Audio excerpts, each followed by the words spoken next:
सभी को राधे राधे। कैसे हैं आप सभी? आशा है आप सभी कुशल मंगल होंगे तथा स्वस्थ होंगे। गौरी व्रत महत्वपूर्ण उपवास अवधि है जो देवी पार्वती को समर्पित है। यह गौरी व्रत मुख्य रूप से गुजरात में मनाया जाता है। गौरी पूजा का व्रत मुख्य रूप से अविवाहित लड़कियां अच्छे पति की इच्छा में रखती हैं। गौरी व्रत आषाढ़ महीने में 5 दिनों तक मनाया जाता है। यह शुक्ल पक्ष की एकादशी से शुरू होती है और 5 दिनों के बाद पूर्णिमा के दिन गुरु पूर्णिमा के दिन समाप्त होता है। यह व्रत को मोरकत व्रत के नाम से भी जाना जाता है। गौरी व्रत का महत्व। इस व्रत में कुमारी कन्याएं और महिलाएं 5 दिनों तक फलाहार खाकर और भगवान शिव की पूजा करने के बाद व्रत के अंतिम दिन युवतियां पूरी रात जागती हैं और सुबह जल्दी उठकर ब्राह्मण या साधु के घर भोजन सामग्री के साथ दान देकर पूजा व्रत पूरा करती हैं। हिंदू धर्म के अनुसार बचपन से ही तरह तरह के व्रत करने के संस्कार मिलते हैं। जया पार्वती का पहला व्रत माता पार्वती ने शिव जी को पति के रूप में पाने के लिए किया था। माता पार्वती द्वारा किए गए व्रतों को महिलाएं और लड़कियां करती हैं। आषाढ़ शुक्ल पक्ष की एकादशी से आषाढ़ शुक्ल पूर्णिमा तक लड़कियों द्वारा किए जाने वाला व्रत गौरी व्रत या गौरिया कहलाता है। जबकि सौभाग्यशाली महिला और वृद्ध महिलाओं द्वारा किए गए इस व्रत को जया पार्वती व्रत कहा जाता है।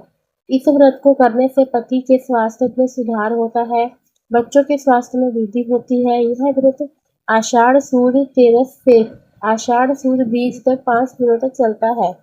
इस दिन युवतियां और महिलाएं जल्दी उठकर नहाकर शिवालय में जाकर शिव पार्वती जी की पूजा करते हैं। इन 5 दिनों में स्त्रियां सूखे मेवे या दूध के साथ बिना नमक का भोजन करती हैं। शास्त्रों के अनुसार यह व्रत 30 वर्ष तक करना होता है। व्रत पूरा करने के लिए लोक कथाओं के अनुसार जागना होता है। व्रत करने वाले व्यक्ति को व्रत समाप्त होने के बाद ब्राह्मण दंपति का व्रत करना चाहिए। हो सके तो जोड़े को कपड़े पहनाएं, साथ ही सौभाग्य की अखंडता के लिए कंकु और काजल का दान करें।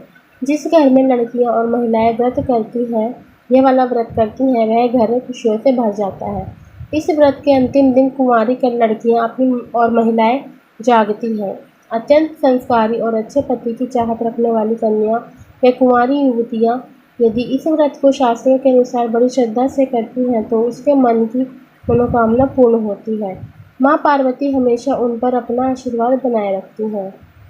इस व्रत की कथा। एक समय में कौंडिन्य नामक नगर में वामन नाम का एक ब्राह्मण रहता था। उनकी पत्नी का नाम सत्या था। उसके घर में कोई नुकसान नहीं हुआ था, लेकिन वह बहुत दुखी था क्योंकि वहाँ उसके बच्चे नहीं थे। एक दिन नारद जी उनके पास आए। उन्होंने नारद जी की सेवा की और उनकी समस्या का समाधान मांगा। तब नारद जी ने कहा कि जंगल के दक्षिणी भाग में बिली वृक्ष के नीचे भगवान शंकर माता पार्वती के साथ लिंग रूप में विराजमान है। उनकी पूजा करने से निश्चित ही आपकी मनोकामना पूर्ण होगी। तब ब्राह्मण दंपति ने शिवलिंग को पाया और पूरे विधि विधान से उसकी पूजा की। इस प्रकार पूजा का क्रम चलता रहा और 5 वर्ष बीत गए।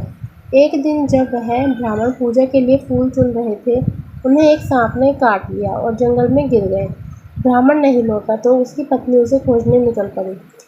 अपने पति को बेहोश देखकर वह विलापने लगी और पार्वती को याद करने लगी। ब्राह्मणी की दयनीय पुकार सुनकर माता पार्वती वहां पहुंच गई और ब्राह्मण के मुंह में अमृत डाल दिया, जिससे ब्राह्मण उठ गया। तब ब्राह्मण दंपति ने माता पार्वती की पूजा की। माता पार्वती ने उनसे आशीर्वाद मांगने को कहा। फिर दोनों ने संतान की मांग की। तब माता पार्वती ने उनसे जया पार्वती का व्रत करने को कहा। ब्राह्मण दंपति ने जब यह अनुष्ठान किया और परिणाम स्वरूप उन्हें एक पुत्र रत्न का जन्म मिला। आपको हमारी वीडियो अच्छी लगी तो कृपया लाइक, शेयर एंड कमेंट जरूर कीजिएगा। अगर आप हमारे चैनल पर नए हैं तो चैनल को सब्सक्राइब करना ना भूलें तथा बेल आइकन जरूर दबाएं। सभी को राधे राधे।